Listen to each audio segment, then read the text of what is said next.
எல்லாருக்கும் வணக்கம். நாம எல்லாருமே தினமும் பணத்தை யூஸ் பண்றோம் இல்லையா? ஆனா அது உண்மையில என்ன? அதுக்கு ஏன் ஒரு மதிப்பு இருக்குன்னு என்னைக்காவது யோசிச்சு பார்த்திருக்கீங்களா? வாங்க, இன்னைக்கு பணத்தோட கதையை நம்ம இந்திய பார்வையில இருந்து கொஞ்சம் ஆழமா பார்க்கலாம். சரி, நம்ம இந்த தேடல ஒரு சிம்பிளான கேள்வியோட ஆரம்பிக்கலாம். நீங்க தினமும் பயன்படுத்துறீங்களே அந்த பணம், உங்க பாக்கெட்ல இருக்கிற நோட்டா இருக்கட்டும், இல்ல பேங்க் அக்கவுண்ட்ல இருக்கிற நம்பரா இருக்கட்டும், உண்மையில அது என்ன? முதல்ல பணம்னா என்னன்னு ரொம்ப பேசிக்கா புரிஞ்சுக்கலாம். ரொம்ப சிம்பிளா சொல்லணும்னா பணங்கிறது ஒரு கருவி. அவ்வளவுதான். மனுஷங்க தங்களுக்குள்ள ஒரு மதிப்ப பரிமாறிக்கிறதுக்கு உதவுற ஒரு டூல். 100 கணக்கான வருஷங்களுக்கு முன்னாடி பணம்லாம் கிடையாது. அப்போ இருந்தது பண்டமாற்று முறை. அதாவது என்கிட்ட அரிசி இருந்தா அதை கொடுத்துட்டு எனக்கு தேவையான கோதுமையை வாங்கிப்பேன். ஆனா இதுல ஒரு பெரிய பிரச்சனை இருந்துச்சு. இப்போ என்கிட்ட அரிசி இருக்கு, ஆனா எனக்கு தேவை இரும்புன்னு வச்சுக்கோங்க. இரும்பு வச்சிருக்கிறவருக்கு அரிசி தேவைப்படலைன்னா என்ன பண்றது? இங்க தான் டீலே நின்னு போயிடும். இந்த தேவை சரியா பொருந்தாதது தான் அந்த சிஸ்டத்தோட மிகப்பெரிய வீக்னஸ். இந்த பிரச்சனைக்கு ஒரு தீர்வா வந்ததுதான் பணம்.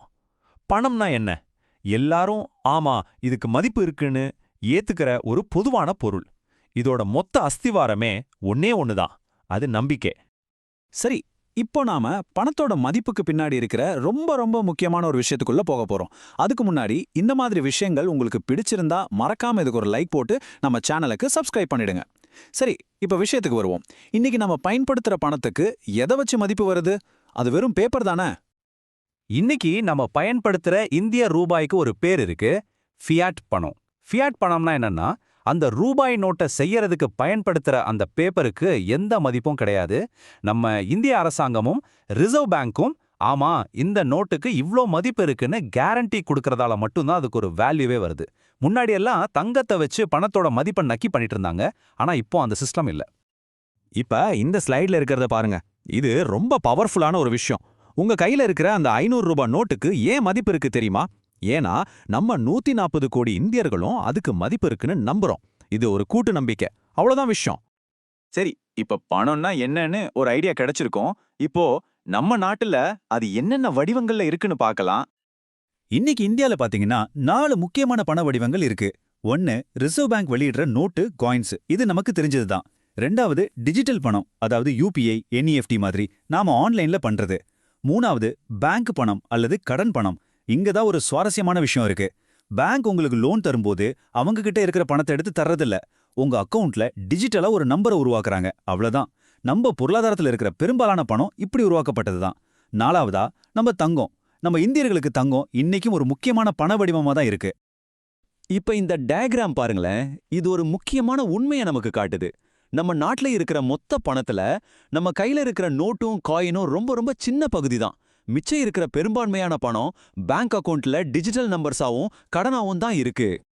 சரி, இப்ப பணத்தோட எதிர்காலத்தை பத்தி பேசலாம். டிஜிட்டல் பரிவர்த்தனைகள்ல இந்தியா இன்னைக்கு உலகத்துக்கே வழிகாட்டிட்டு இருக்கு. நீங்க அதிகமா எந்த டிஜிட்டல் பேமெண்ட் ஆப் பயன்படுத்துறீங்க? மறக்காம கீழே கமெண்ட்ல சொல்லுங்க.